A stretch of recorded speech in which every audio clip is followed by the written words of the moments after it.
신부 예배를 드린 여러분을 주님의 이름으로 환영하고 축복합니다. 오늘 우리가 주는 하나님의 말씀은 로마서 12장 3절에서 8절인데요. 제가 쉬운 성경으로 읽겠습니다. 하나님께서 나에게 주신 은혜를 힘입어 여러분 한 사람 한 사람에게 말씀드리겠습니다. 여러분은 여러분 자신에 대하여 마땅히 생각해야 할 것 외에 다른 것을 생각하지 마십시오. 여러분은 하나님께서 각자에게 주신 믿음의 분량대로 냉철한 판단을 가지고 자신에 대하여 생각하십시오. 사람에게 몸이 있고 그 몸에는 많은 지체가 있어 그 지체들이 하는 일이 각기 다른 것처럼 우리도 여럿이지만 그리스도 안에서 한 몸을 이루었고 한 사람 한 사람이 서로에 대해 지체로서 연결되어 있습니다. 우리는 하나님께서 우리에게 주신 은혜에 따라 저마다 다른 선물을 받았습니다. 예를 들어 그것이 예언의 선물이라면 믿음의 분량대로 그 선물을 사용하십시오. 봉사하는 선물이면 봉사하는 일로, 가르치는 선물이면 가르치는 일로, 격려하는 선물이면 격려하는 일로, 남을 구제하는 선물이면 너그럽게 나누는 일로, 지도하는 선물이면 열성을 다해, 자선을 베푸는 것이면 기쁨으로 그 선물을 사용하십시오. 아멘. 자녀가 아주 어릴 때에는 무슨 짓을 해도 다 이뻐 보일 것 같습니다. 저에게는 아이가 없어서 좀 추정이긴 한데요. 입을 오물오물하면서 먹을 것을 먹어도 참 이뻐 보일 것 같고요. 그리고 침을 질질 흘려도 예뻐 보일 것 같고, 심지어 응가를 해도 저라면 기절할 것 같은데 응가를 해도 그게 예뻐 보이겠죠. 하지만 자녀가 성장을 하면 그 자녀의 모든 모습이 다 이뻐 보이기는 어려울 거예요. 가령 중학생인 아이가 초등학생이나 하는 일을 하면 이제 부모는 좀 마음이 언짢고 화가 나겠죠. 이 자리에 계시지 않지만 승빈이가 가령 밤늦게 학원에서 돌아와서 잠을 빨리 자야 하는데 계속 핸드폰을 하면 아마 이성아 집사님은 우라통이 터지실 거예요. 우리의 부모인 하나님도 마찬가지가 아닐까라는 생각을 좀 해보았습니다. 우리가 영적으로 신앙적으로 성숙한 사람들이라면 그 수준에 맞게 말하고 행동해야 하죠. 만약 우리가 그렇게 하지 않으면 하나님은 언짢아하시겠죠. 반대로 우리가 우리의 수준에 맞게 행동을 하면 하나님은 충분히 기뻐하실 겁니다. 이 기쁨이라는 단어가 오늘 중요한데요. 이 단어를 기억해 주십시오. 자, 이 설교 본문 바로 앞에 나오는 본문은 그 1절과 2절인데요. 제가 한번 읽어 드리겠습니다. 성도 여러분, 나는 하나님의 자비로서 여러분에게 권합니다. 여러분의 몸을 하나님을 기쁘시게 하는 거룩한 살아있는 제물로 드리십시오. 이것이야말로 여러분이 마땅히 드려야 할 영적인 예배입니다. 여러분은 이 세상을 본받지 말고 마음을 새롭게 하여 변화를 받으십시오. 그러면 여러분은 하나님의 선하시고 기뻐하시고 온전하신 뜻이 무엇인지를 분별할 수 있게 될 것입니다. 라는 기록이 있습니다. 간단히 얘기하면요. 1, 2절의 핵심은요. 기뻐하시는 삶입니다. 우리가 어떻게 해야 하나님을 기쁘게 만들 수 있을까? 그것을 다루는 짧은 주제이죠. 겉으로 볼 때는 우리가 어떤 행위를 해야 하나님의 마음을 기쁘게 할 것 같지만 사실 이 1, 2절 말씀은 조금 더 깊은 것을 다루고 있습니다. 우리의 마음이, 인격이, 그리고 좀 거창하게 표현하면 영혼이 바뀔 때 하나님이 기뻐하신다는 거죠. 바울은 그 1, 2절에서 이 점을 말한 다음에, 그러니까 우리가 어떻게 해야 하나님을 기쁘게 할 수 있을까라는 말을 한 다음에 바로 이어서 이 본문 말씀을 우리에게 준 겁니다. 이 본문은 그리스도인의 공동체에 관한 내용이죠. 다르게 표현하면 교회에 관한 내용인 겁니다. 그러니까 바울은 우리가 어떻게 해야 하나님을 기쁘게 할까라는 말을 짧게 한 다음에 바로 연이어서 교회에 관한 주제를 다룬 겁니다. 어떤 연관성이 느껴지지 않습니까? 자, 이렇게 한번 생각해 봅시다. 우리가 어, 교회인 우리가 어떻게 해야 하나님을 기쁘게 만들 수 있을까요? 이게 오늘 설교의 이제 주제인 겁니다. 주님을 기쁘게 하려면 교회, 그러니까 우리가 교회인데요. 우리는 그러니까 통일성을 유지할 것 같습니다. 교회라는 곳이 워낙 다양한 사람들이 모인 곳이라 통일성이라는 단어를 언급하기가 좀 어렵긴 한데요. 그럼에도 불구하고 그 다양성, 차이를 극복하고 통일성을 이룰 때 하나님이 우리 교회를 기뻐하실 것 같아요. 네, 이제 본문을 보면서 중요한 부분을 짚어보겠습니다. 먼저 3절인데요. 한번 지금 빠르게 읽어보십시오. 네, 바울은요, 교회 구성원들이, 그러니까 로마 교회죠. 그 로마 교회 구성원들이 겸손하기를 바라고 있습니다. 그러니까 교인들이, 당신들이 겸손해야 교회의 통일성을 유지할 수 있고, 그래야 하나님이 그 로마 교회 당신들을 보면서 기뻐하실 것이다라는 그 메시지를 전한 것이죠. 3절에서 보면 바울은요, 교인들이 이것을 하길 바라네요. 그러니까 당신이 누구인지 잘 파악하라는 겁니다. 몇 가지 중요한 점을 지적해 볼까요? 자, 이런 기록이 있죠. 자신에 대하여 마땅히 생각해야 할 것 외에 다른 것을 생각하지 마세요라는 말을 하네요. 그러니까 자신을 과대평가하지 말라는 겁니다. 그러니까 교회 안에서 우리 모두 각자 부여된 역할이 있거든요. 근데 그러한 역할을 두고 나는 이런 역할을 하니 대단한 사람이야 라는 그런 생각을 아예 하지 말라는 권면을 하는 거예요. 또 이어서 이런 말을 하죠. 하나님이 주신 믿음의 분량대로라는 문구가 나옵니다. 믿음의 분량대로. 이게 좀 어려운 표현이긴 한데요. 믿음의 분량이라 하면 언뜻 그 사람의 신앙의 수준을 가리키는 것 같지만 뭐 그것도 맞는 말일 겁니다. 하지만 이 문맥을 볼 때 믿음의 분량이라 하면 이런 겁니다. 하나님께서 우리에게 어떤 일을 맡기실 때 단순히 너 그 일을 해라라고 지시하는 게 아니고요. 그 일을 할 수 있는 믿음을 주시거든요. 그 믿음을 바라보고, 그러니까 하나님이 나에게 주신 믿음을 바라보고 당신에게 맡겨진 그 일을 묵묵히 하라는 겁니다. 그러면서 이어서 바로 이런 말을 하죠. 냉철한 판단을 가지고 자신에 대하여 생각하십시오. 그 앞에서 나온 말과 비슷한 내용이 반복되는 겁니다. 당신이 하는 일을 다른 사람의 일과 비교해서 우월감을 느끼지 말고 자만하지 말고 하나님이 당신에게 주신 일이니 그 믿음을 보고 하나님을 바라보고 그 주어진 일을 묵묵히 하라라는 권면을 하는 겁니다. 정리하겠습니다. 바울은 교훈하죠. 하나님이 우리 각자에게 주신 그 자리가 있다는 겁니다. 일이 있다는 겁니다. 교회 안에서요. 어떤 분들은 장로로서 예배 진행을 돕죠. 또 어떤 분들은 권사님들은 이제 보이지 않는 곳에서 가령 식당에서 일을 하시면서 다른 교인들이 편하게 예배를 드릴 수 있도록 돕죠. 그리고 저 같은 사람은 성경을 연구하고 준비해서 또 여러분을 위해 설교를 준비합니다. 자, 이것이 무엇을 의미하겠습니까? 그러니까 차이라는 거죠. 그러니까 다양성이라는 겁니다. 교인들이 교회에서 서로 다른 역할을 맡고 있고 그럴 수밖에 없다는 것이죠. 그런데 바울이 의도하는 것은 그런데 이 다양성이 막 사방팔방 흩어지는 그런 차이로 귀결되면 안 된다는 겁니다. 그럼 어떻게 해야 하냐? 그게 잘 모여서 통일성을 이루어야 한다는 것이죠. 그것이 어떻게 가능할까? 물론 가능합니다. 원칙적으로 보면 우리는 어떤 이익을 추구하는 집단이 아니고 복음을 전한다는 단일한 목표를 가지고 있으니까 그러한 목표를 생각하면 우리가 비록 서로 차이를 이루고 있더라도 얼마든지 그 통일성을 이룰 수 있습니다. 좀 실천적으로 표현을 하면요. 앞에서 나온 말씀인데요. 우리가 교회 안에서 겸손할 때 그러한 통일성을 이룰 수 있는 것이죠. 교회의 여러 일이 그리고 교인의 여러 역할은 하나님이 교인 각자에게 주신 믿음에 기초하죠. 가령 제가 설교자락에서 저의 역할이 집사님, 권사님들의 역할보다 더 소중한 건 아닙니다. 다만 하나님이 저는 그냥 설교자로 정하신 것 그뿐입니다. 원칙적으로 보면 그게 맞습니다. 따라서 자기 일을 보면서 나는 너보다 가치 있다라고 말하는 건 절대 옳지가 않죠. 반대로 저분이 하는 일에 비하면 내가 하는 일은 너무 하찮다라는 생각도 결코 옳은 생각은 아닙니다. 그러니까 나는 너보다 높다라는 생각도 겸손한 게 아니고요. 반대로 나는 그 사람보다 낫다라는 생각도 결코 신앙적인 겸손함은 아닌 것이죠. 자, 여러분과 저는 소망교회 소속입니다. 하나님이 우리를 이 공동체로 부르셨고 각자에게 어떤 역할을 주셨어요. 우리가 자신에게 주어진 그 역할을 받아들이고 그 임무를 묵묵히 수행하면 됩니다. 하나님께서 우리에게 그 일을 수행할 수 있는 믿음도 주셨으니까 그 믿음을 가지고 하나님 바라보면서 우리에게 주어진 일을 하면 됩니다. 여러분의 주어진 그 자리를 다른 사람의 자리보다 작게 보거나 반대로 다른 사람의 자리보다 크게 보지 않기를 바랍니다. 하나님이 나에게 주신 일 달란트는 그 자체로 소중한 거예요. 비록 다른 사람에게 3달란트가 있다고 해서 1달란트 가진 내가 그 사람보다 3분의 1만큼 가치 있는 것은 아니죠. 물론 우리는 인간이라서 그런 생각을 자주 하지만 그 본문 말씀의 기초에서 그 믿음의 분량의 기초에서 그러한 생각을 하나씩 버리는 게 중요할 것 같습니다. 권면을 드리면 우리 청년분들 권면을 드리면 눈에 보이는 것으로 타인을 평가하지 말고 여러분과 하나님의 관계를 좀 최우선으로 생각해 보십시오. 그게 신앙적인 자기 인식이고요.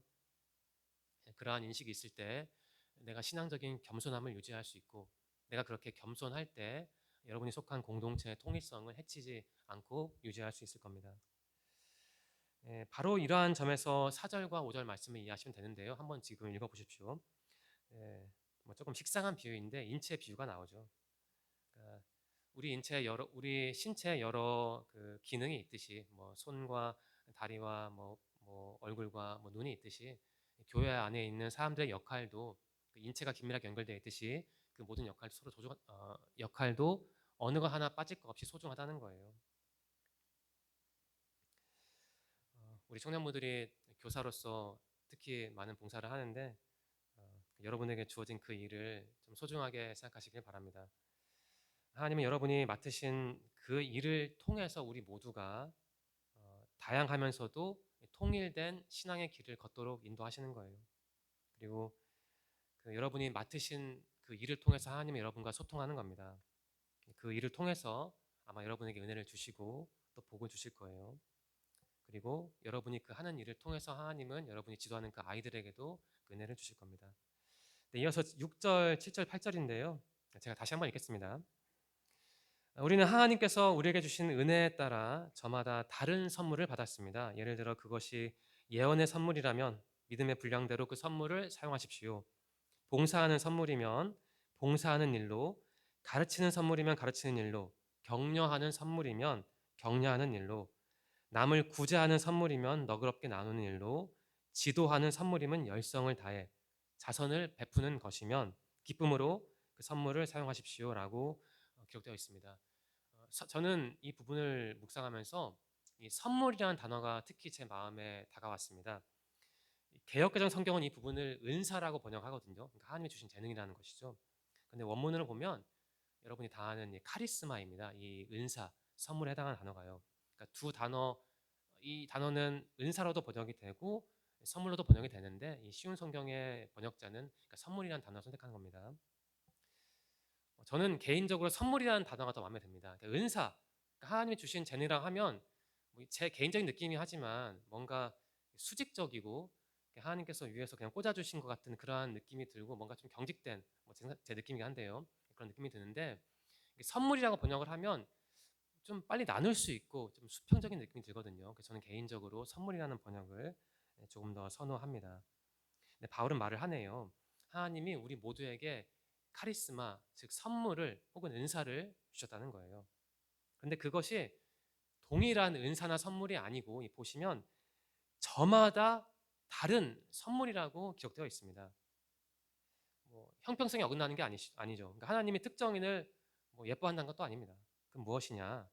바울은요 그것을 은혜라는 단어로 번역을 하네요. 하나님께서 저마다 모든 사람에게 다른 선물을 주신 게 그게 은혜라는 거예요. 6절에서 하는 말이죠. 은혜. 그리스어로 보면은 카리스라고 합니다. 제가 앞에서 선물을 뜻하는 그리스어가 카리스마라고 했는데요. 은혜를 뜻하는 그리스어는 카리스입니다. 뭔가 좀 좀 비슷하지 않습니까? 사실 이 두 단어는 같은 단어에서 나왔어요. 카이로라는 단어가 있는데 이제 그 단어에서 그러니까 어근이죠.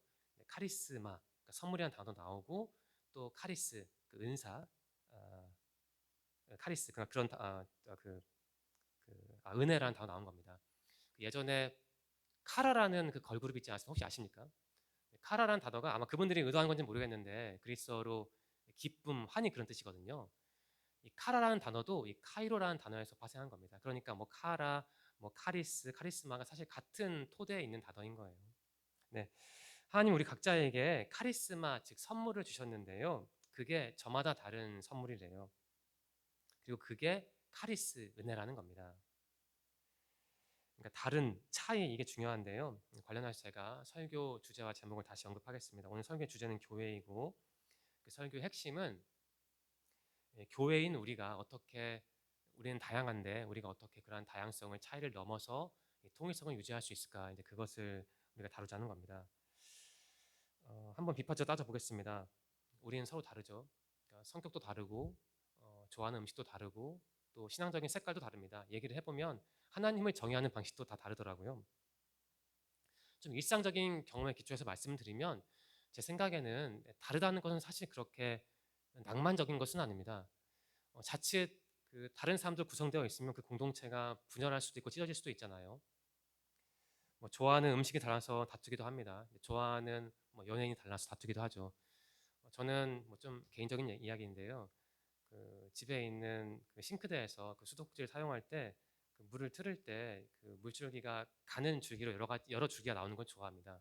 근데 제 아내는 그거 싫어하고 그냥 한 줄기로 나오는 걸 좋아하더라고요. 좀 웃기게 들리겠지만 저희 부부는 그거 가지고 좀 다툴 때도 있긴 합니다. 아무튼 이 다름이라는 게 차이라는 게 결코 언뜻 보면 낭만적인 건 아니죠. 분명히 그 사람을 공동체를 분열시킬 수 있는 그런 요소를 가지고 있는 겁니다.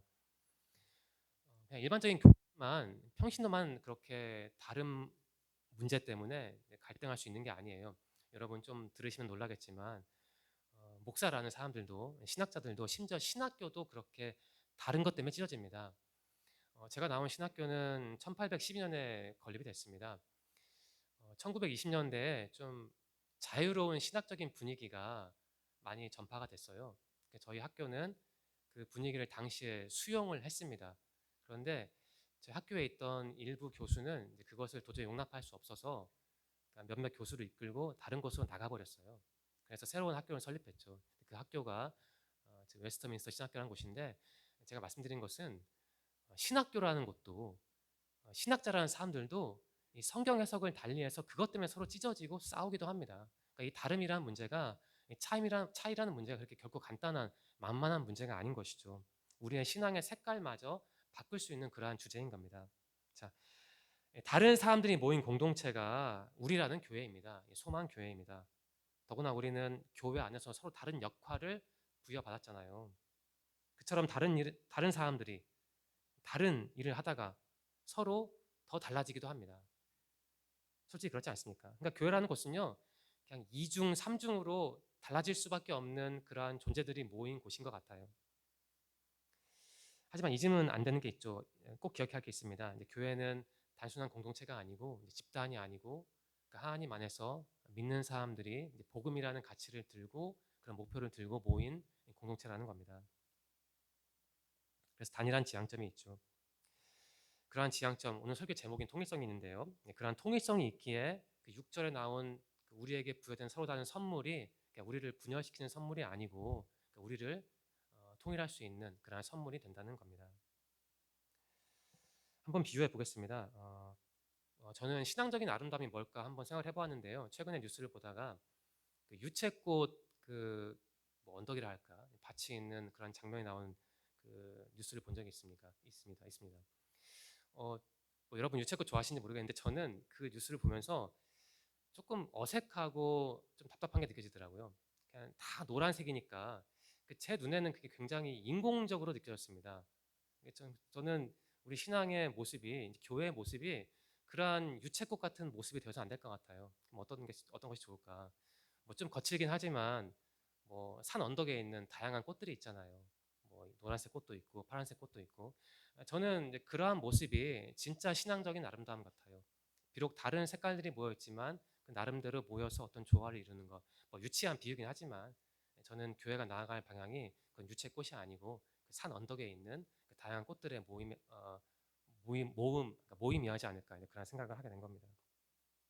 자, 우리가 서로 이중, 삼중으로 다른 사람들이지만 그럼에도 우리가 반목하지 않고 어떻게 화합을 할 수 있을까? 그 이유는 뭘까? 그러니까 우리가 맡은 역할이 그냥 그저 다른 역할, 뭐 계급적인 차이가 있는 역할이 아니고 그러니까 아름다운 역할이기 때문입니다.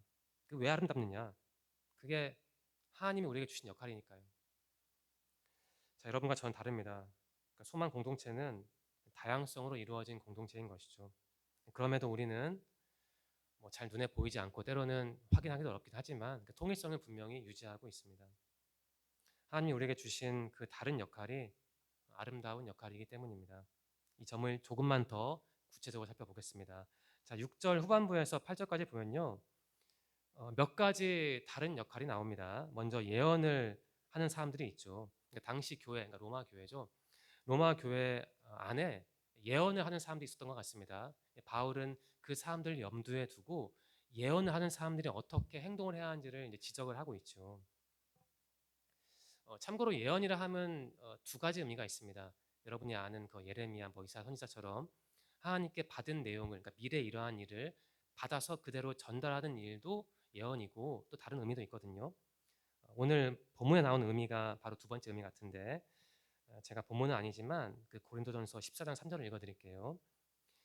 예언하는 자는 사람에게 말하여 덕을 세우며 권면하여 안위하는 것이라는 그 표현이 있습니다. 고린도전서예요.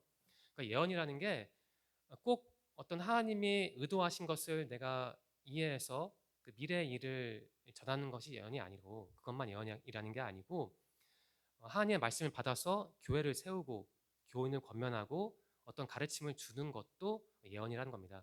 그렇다면 그것을 왜 예언이라고 했을까? 그것은 모르겠지만 아무튼 그 예언이 두 가지 의미가 있다는 점을 알아두시기 바랍니다. 네, 초대교회에서 예언의 은사는 목적이 있었어요. 앞에서 말씀드린 것처럼 공동체를 세우고 강화하고 또 사람들에게 권면을 하고 그들로 하여금 하나님의 말씀을 조금 더 깊게 깨달을 수 있도록 도움을 주는 것도 예언이라는 겁니다. 오늘 본문에서 바울이 말하는 것도 두 번째 의미의 예언 같습니다. 바울은 권면을 하죠. 그러니까 예언자들이 이렇게 한다는 겁니다. 성령께서 자신에게 그 예언의 능력이 있는 사람들에게 뭔가를 지시를 하실 텐데 내가 그 지시를 받았다는 확신이 있을 때 공동체를 위해 예언을 해야 하지 단순히 어떤 개인적인 욕구에 이끌려서 예언하지 말라는 것이죠. 만약 그렇게 하면 공동체의 통일성을 저해할 수 있으니까 그것을 주의하라는 겁니다. 6절에 나오는 믿음의 분량대우는 바로 그러한 것을 의미하는 거예요. 우리가 믿음의 분량을 그처럼 지킬 때 우리 교회는 통일성을 유지하는 교회가 되겠죠. 그래서 그래야만 하나님이 기뻐하시는 교회가 될 겁니다. 하지만 만일 가령 예언의 능력을 가진 사람이 좀 개인의 욕구에 이끌려서 서투르게 다른 사람을 위로하거나 뭐 권면의 말을 한다거나 혹은 뭐 지적하는 말을 하면 어떻게 되겠습니까? 이제 교회는 분열되죠. 제가 개인적으로 참 못마땅한 것이 있는데 좀 말씀드리긴 좀 부담되긴 하지만 교회라는 곳이 어쩔 수 없이 차이로 이루어진 곳이라 또 우리는 또 한국인이라 그 나이가 참 중요하게 느껴지는 것 같습니다. 그래서 저도 과거에 어떤 분들에게 단순히 나이가 어리다는 이유로 질책을 들은 적이 있는데 좀 그런 것을 우리가 고치면 좋겠어요. 청년부 안에서도 물론 형이 있고 오빠가 있고 동생이 있지만 너무 나이에 이끌려서 유도되어서 나보다 어린 사람을 질책하기보다는 뭐 조금이라도 좀 평등한 관계를 유지하는 게 또 교회의 통일성을 유지할 수 있는 방법이 아닐까라는 생각이 듭니다. 제가 구체적으로 말씀드리지 못하고 좀 두루뭉술하게 말씀드렸는데 여러분 나름대로 깨닫는 바가 있기를 바랍니다. 네, 앞에서 예언의 역할을 살펴보았는데요. 이어서 본문 말씀을 보면 여러 역할이 나오죠. 뭐 봉사하는 직분, 가르치는 직분, 격려하는 직분, 뭐 구제하는 직분 이러한 직분이 나옵니다. 이게 다 선물이라는 건데요. 다 마찬가지예요. 그러니까 봉사하는 사람은 봉사하는 사람답게 일하면 된다는 겁니다. 자기를 드러내지 않고 공동체를 위해 일하면 된다는 것이죠. 또 저처럼 가르치는 사람들은 좀 정성을 다해서 비록 다른 사람들이 보지 않다 하더라도 설교를 잘 준비하고 사람들을 가르치면 된다는 것이죠. 그렇게 해야 한다는 겁니다. 또 격려하는 사람은 여기는 격려라고 나왔는데 정확히 번역하면 권면인데요. 권면하는 사람은 인간적으로 권면하지 말고 좀 성경 말씀을 알고 성경대로 권면을 하라는 것이죠. 또 구제하는 사람은 어떻게 하면 좋을까? 너무 인색하지 말고 좀 후하게 구제를 하라는 것이고 타인을 지도하는 사람은 뭐 대충 하면 안 되겠죠. 여러분 교사로서 아이들을 지도하고 있는데 좀 자기 개발을 하면서 아이들을 지도하면 되겠죠. 또 자선을 베푸는 사람은 어떻게 해야 할까? 마지못해 의무감에 하기보다는 좀 상대를 불쌍히 여기고 그러한 마음을 바탕으로 자선을 베풀라는 겁니다. 네, 이처럼 교회 안에서 우리가 받은 역할은 참 다양합니다. 다양하다는 것은 우리가 하는 일이 다르다는 뜻이죠. 앞에서 말씀드린 것처럼 다르다는 것은 어떤 갈등의 소지가 되기도 합니다. 뭐 일을 하다가 뭐 동선과 궤적이 겹치면 또 뭐 몇 번은 우리가 서로 용납할 수 있겠죠. 하지만 그게 계속 반복되면 어떻게 사람인데 그 모든 걸 다 이해하겠어요. 분명히 다투고 등 돌리게 되죠. 교회에서도 분명히 그러한 일이 벌어지는 겁니다. 그런데 바울은 말을 하잖아요. 어떻게 말을 하냐면 믿음의 분량대로 그 일을 하래요. 믿음의 분량대로 이게 오늘 설교 핵심인 것 같은데요. 좀 쉽게 풀어보면 교회 일을 할 때 하나님을 바라보라는 겁니다. 뭐 제가 너무 쉽게 말씀드리는데요. 자신이 맡은 일을 다른 사람의 일과 비교해서 무엇이 중요하냐, 뭐 덜 중요하냐 그런 거 따질 필요도 없이 그냥 하나님을 바라보고 그분 바라보면서 자신에게 주어진 일을 묵묵히 하면 된다는 겁니다. 물론 이게 말은 결코 쉽지는 않지요. 뭐 교회 안에 다양한 사람이 있으니까 또 다툼이 있고 싸움이 있죠. 그래서 특히 교회 일 때문에 싸우는 경우가 많잖아요. 하지만 그럼에도 불구하고 우리가 하나님 바라보면서 그 일을 하는 게 맞다는 거예요. 정리하겠습니다. 우리의 다른 직분이 다른 사람들을 찌르면 안 될 것 같습니다. 그건 교회 공동체 통일이 아니라 분열로 이어지기 때문입니다. 그것은 하나님의 기쁨이 아니죠. 하나님께 다른 선물을 받은 우리가 어떻게 해야 교회의 통일성을 이룰 수 있을까? 어떻게 해야 그분을 기쁘게 할 수 있을까? 저는 세 가지를 정리를 해보았습니다. 오늘 이 점만 기억해 주시면 감사하겠습니다. 먼저 이건데요. 이 점을 기억해 주십시오. 우리가 하나님께 받은 선물은 다르지만 그 목표는 동일하다는 점을 기억해 주십시오. 어, 우리가 받은 선물은 일차적으로 나를 드러내는 게 아니죠. 그것은 권면이라는 단어가 지시하듯이 다른 사람을 세워주고 교회 공동체를 유지하는 겁니다. 조금 더 고급스럽게 표현하면 우리가 받은 서로 다른 선물은 그러니까 복음을 전하는 데 필요한 선물인 거예요. 여러분이 교회 일을 하다가 좀 뭐 싫은 사람이 있고 또 서로 이제 얼굴 붉히는 상황이 있을 수도 있는데 그때 여러분이 하는 일이 어떤 일인지 그 점을 기억하신다면 그 사람을 마냥 싫어하지 않을 수 있을 것 같고요. 또 그 갈등의 기간을 조금이라도 줄일 수 있을 것 같습니다. 이게 첫 번째고 두 번째는 이겁니다. 교회는 차이를 존중하는 공동체이죠. 하지만 주의할 게 있는데 모든 차이를 다 존중하자는 것은 아닙니다. 그러니까 복음 안에서 성경의 틀 안에서 허용된 차이만 존중하는 게 교회인 것이죠. 따라서 뭐 제가 구체적으로 예를 들지 않겠지만 어떤 말을 하고 행동을 한 다음에 왜 너는 나를 이해해주지 못하는 것은 전혀 그 옳은 태도는 아닌 겁니다. 어, 기도회를 인도한다면 인도하는 사람은 그 기도회에 필요한 말만 하면 됩니다.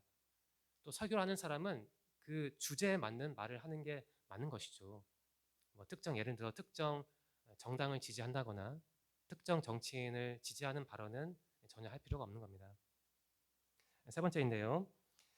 교회의 다양성과 통일성 뭐 이런 어려운 말을 했는데 결국 가장 중요한 건 사랑 같습니다. 하나님은 한마디로 사랑이신데요. 우리가 나를 향한 그분의 사랑을 온전히 제대로 이해한다면 나와 조금 다른 사람도 얼마든지 이해할 수 있을 거예요. 사실 우리가 왜 갈등을 하고 싸우겠습니까? 그러니까 하나님이 나를 사랑하신다는 사실을 뭐 알긴 알지만 그것을 충분히 이해하지 못하고 내 삶 속에서 실천하지 못하니까 나와 다른 사람의 다른 모습이 자꾸 눈에 밟히는 거 아니겠어요? 뭐 원칙적인 얘기를 식상한 얘기를 자꾸 들려드리지만 여러분을 향한 하나님의 사랑을 온전히 이해한다면 어쩌면 나를 찌르는 사람도 내가 품을 수 있지 않을까 그런 생각을 저도 하게 됩니다. 설교를 마치겠습니다. 우리가 서로 다른 사람들이고 서로 다른 선물을 부여받았습니다. 그게 사실이죠. 하지만 그럼에도 불구하고 우리는 분명히 단일한 공동체를 이루고 있고 또 단일한 목표를 향해 나아가고 있습니다. 하나님께서 서로 다른 우리를 친히 선택하셔서 이 교회로 불러주셨기 때문입니다. 또 하나님께서 우리에게 주시는 그 서로 다른 역할이 마냥 다른 역할이 아니고 아름다운 역할이기 때문이죠. 우리가 신앙인 이유는 하나님이 계시기 때문입니다. 또한 우리가 신앙인 이유는 비록 서로 다르지만 나와 함께 신앙생활을 하는 형제 자매들이 있기 때문이에요. 그러니까 신앙이란 것은 결코 나 혼자 내 방에서 유튜브 들으면서 하는 건 아닌 것이죠. 비록 내가 공동체에 속해서 때로는 마음이 상하고 화가 나고 때로는 욕이 여기까지 찬다 하더라도 비록 그게 나를 힘들게 한다 하더라도 하나님께서 나에게 주신 공동체가 있기에 내가 기쁨으로 때로 그 길을 걸어갈 수 있는 겁니다. 저는 오늘 설교를 준비하면서 이 점을 한번 생각해 보았습니다. 성육신이라는 단어가 있잖아요. 하나님께서 친히 인간의 몸을 입고 이 땅에 오셨는데 저는 그 장면에 비록 하나의 장면이긴 하지만 그 신앙생활의 핵심이 녹아 있는 것 같아요. 교회 공동체가 어떤 것을 지향해야 하는지 그것을 보여주는 것 같아요. 그러니까 하나님도 우리와 질적으로 다른 분이었지만 그러니까 우리의 몸을 입고 오셨잖아요.